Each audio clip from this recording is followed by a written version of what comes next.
ஆசிரியர்கள், பெற்றோர்கள் அனைவருக்கும் வணக்கம். 5ஆம் வகுப்பு தமிழ் பாடம் பயிற்சி புத்தகத்தில் 5வது பாடத்தின் இறுதியில் கொடுக்கப்பட்டுள்ள வளரறி மதிப்பீடு ஆவண்ணா 2 இந்த பகுதியில் உள்ள வினாக்கள் மற்றும் இவைகளுக்கான பதில் என்ன அப்படிங்கிறத இந்த வீடியோவில் பார்க்கலாம். 2ஆம் எழுத்து ஒன்று போல் வரும் சொற்களை எடுத்து எழுதுக. அடக்கம் உடையார் அறிவிலர் என்ற நீ கடக்க கருதவும் வேண்டாம் மடைத்தலையில். இப்போது இதில் உள்ள அந்த வார்த்தைகளில் 2வது எழுத்து ஒன்று போல் வரக்கூடிய வார்த்தைகளை கீழே கொடுத்துருக்காங்க. மூணாவது இருக்கு பாருங்கள், ஈனா அடக்கம் கடக்க. இதுதான் சரியான பதில், அதை டிக் பண்ணிக்கலாம்.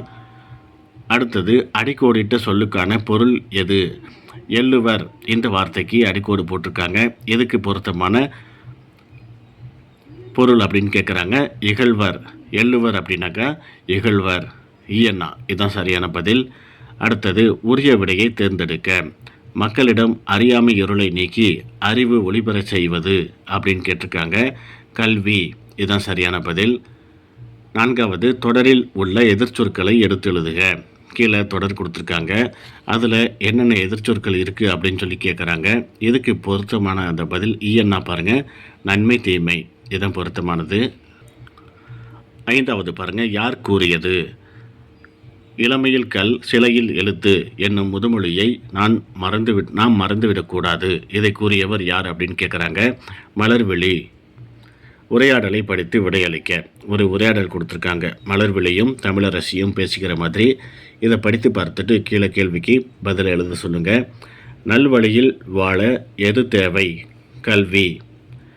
சரியான விடையை தேர்ந்தெடுக்க. கலர் நிலத்திற்கு ஒப்பானவர் யார்? கல்வி கற்காதவர். தவறான இணையை தேர்ந்தெடுக்க. கருதவும் வருந்தவும், இதான் தவறான இணை. விடை கேட்ட வினாவை தேர்ந்தெடுக்க அப்படின்ட்டு கீழே பாருங்கள், விடை கொடுத்துட்டாங்க. தமிழரசி நேற்று கணினியில் கலந்துரையாடலை பார்த்தால்.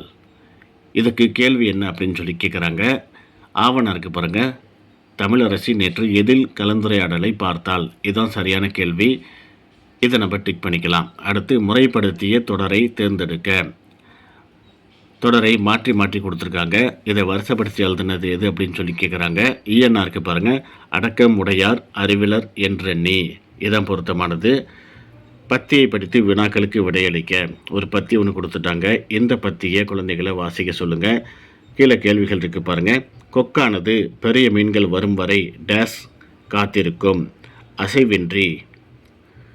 2வது கேள்வி, பிழையற்ற தொடரை கண்டறிக. ஈனாருக்கு பாருங்கள், தனக்கு இரையாகக்கூடிய பெரிய மீன்கள், இதான் சரியான பிழையற்ற தொடர். சரியான கூட்டை தேர்ந்தெடுக்க. 2 கூட்டுகள் கொடுத்துருக்காங்க. அதில் சரியான கூற்று எது அப்படின்னு சொல்லி கேட்குறாங்க. ஆவணாருக்கு பாருங்கள், கூற்று 2 சரி அப்படின்ட்டு பாருங்கள், இதான் பொருத்தமானது. அறிவிலர் என்பதன் எதிர்ச்சொல் அறிவுடையவர். அடுத்தது பத்தி உணர்த்தும் கருத்து யாது அப்படின்னு கேட்டிருக்காங்க. ஏற்ற காலம் வரும் வரை பொறுமையுடன் காத்திருக்க வேண்டும். பத்தியை படித்து வினாக்களுக்கு விடையளிக்க. ஒரு பத்தி ஒன்று கொடுத்துருக்காங்க. இந்த பத்தியை குழந்தைகளை 1க்கு 2 முறை படிக்க சொல்லுங்கள். அதுக்கு பிறகு கீழே கொடுக்கப்பட்டுள்ள இந்த கேள்விக்கு பதிலாக ஈஸி அவங்களே கண்டுபிடிப்பாங்க.